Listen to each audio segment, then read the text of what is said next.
If we are marked to die, we are enough to do our country's loss. And if to live, the fewer men, the greater share of honour. God's will, I pray thee, wish not one man more. By Jove, I am not covetous for gold, nor care I who doth feed upon my cost. It yearns me not whose men my garments wear, such outward things dwell not in my desires. But if it be a sin to covet honour, I am the most offending soul alive. No faith, my cause. Wish not a man from England. God's peace, I would not lose so great an honour as one man more, methinks, would share from me for the best hope I have. I do not wish one more. Rather, proclaim it, Westmoreland, through my host, that he that hath no stomach to this fight, let him depart. His passport shall be made, and crowns for his convoy put into his purse. We would not die in that man's company that fears his fellowship to die with us. This day is called the Feast of Crispian. Ladies and gentlemen, good evening. Welcome to this stunning place, to the Fwe O'Brien Memorial Dinner, which is perfectly named Together for Lifehouse. Stand by me, oh, stand by me, oh, stand by me, stand by me. If the sky... I think the greatest benefit of a positive attitude and hope is not so much that it will necessarily give the immune system a kickstart and increase the likelihood of cure in that particular person. I think the great benefit is that as something that augments the quality of life of the patient and augments the quality of life of those around the patient, then a positive attitude is really so important. To share some thoughts with you about what it was like to work with Chris. To those of us who worked closely with Chris, he was a trusted colleague and friend. He had boundless energy and enthusiasm, which inevitably rubbed off on all of those around him. He was a role model for countless young doctors training at Royal Prince Alfred Hospital and was relentless in his pursuit of excellence and innovation in clinical care. As a clinician, he had a remarkable ability to connect with people. He really understood their anxieties and their concerns and was able to put them at ease. Chris was a natural teacher who never wasted an opportunity to share his knowledge.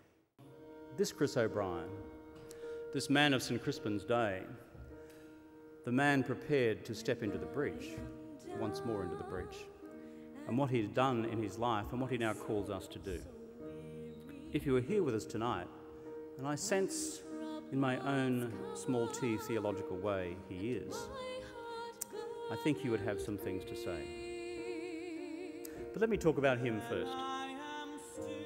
And his passion, which you've seen on the screen now tonight, about how you make a difference in people's lives when confronted with the extraordinary, visceral news that you are with cancer.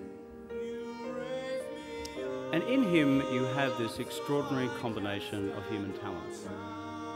A person who is gifted and trained in the greatest of medical and scientific traditions on the one hand, and on the other, a person of human heart and compassion and succour and comfort. While I was tidying Chris's study a few weeks ago, I found pinned to his notice board a scrap of paper with a few notes for additions to his book. I think that these few lines, written in his handwriting, sum up his professional life. The note reads, "A privilege to do medicine and be a doctor/surgeon. Do good and help others every day," with the every underlined.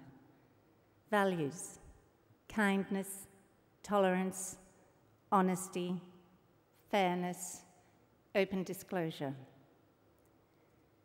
During Chris's illness and in the aftermath of Chris's death, we received literally thousands upon thousands of cards and letters saying such nice things about him, and many were from his former trainees. I think that one of Chris's greatest legacies is the number of young surgeons he trained and who are now working all over the world.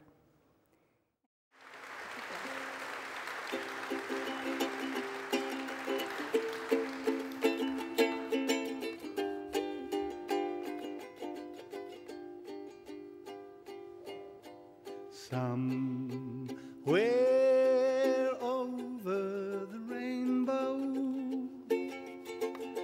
way up high,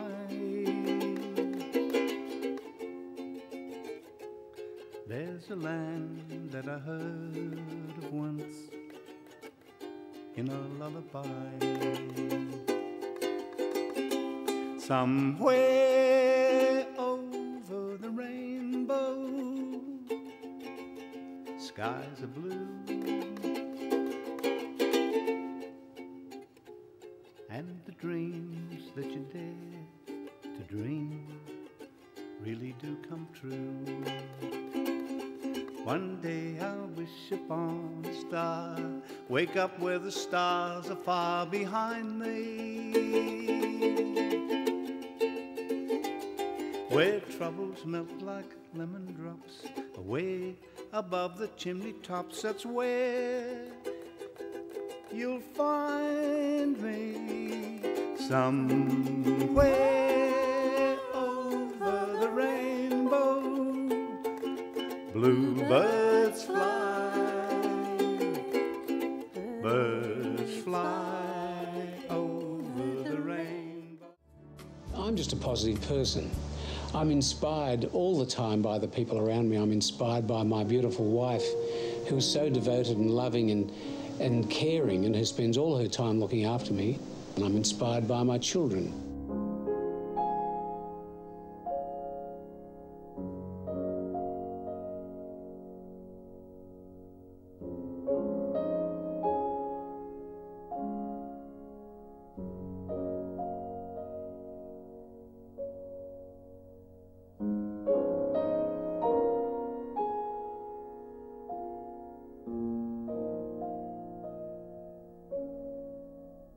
Whatever my fate is, I'll walk to it unafraid, and with the great, great honour of, as I go, knowing that perhaps I'm leaving behind, a few good things that I've done, and a knowledge that'll bear no influence on me, but may provide some consolation for Gail and the children, that I've made a good contribution and that I'll be well remembered.